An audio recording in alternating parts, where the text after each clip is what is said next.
Salkam $3000 qilib olgan Cobalt proyektimiz tayyor bo'lgan. Videoni oxirigacha ko'rsanglar, nima ishlar qilingani bilan birma-bir tanishtirib boramiz.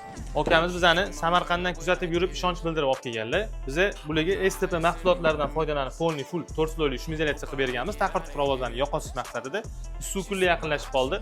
Oldi eshik, oldi laboy atirmanli sonzashli plyonka bo'lgan Kristal firmasiniki. Orqa pol sferi armalan tonirovka bo'lgan HP keramik originali.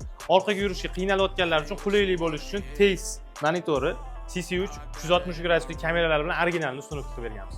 Karpetkada quyosh tushib, kuyib ketadigan seriyachasi detallarni eko koja bilan qoplangan. Rulda ushlab ketishga qulay bo'lishi uchun perforativniy koja, multimedia cruise control knopka ustunovka, obshivkadagi materialli joylari perforativniy koja bilan kaminirivniy qoplab berilgan. Akuprint qilinadigan detallarning hammasini black piano qilib olganmiz.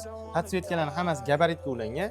Cho'mchagiga narsa solganda taqir-tuqir qilmaslik uchun shumizolyatsiya jarayonida karpet mahsuloti bilan qoplangan. Qalin mahsulotdan so'raganlar uchun glansiy salon laminatsiya materialidan foydalanib, detallarni yechib, orqasiga qaltirib salon laminatsiya qilib berilgan. Trekker 2 bar full ustunovka qilingan. Pirinida hamma narsa beguşli. 4 tilla stenamizga ham stena podogrev ustunovka qilib olganmiz.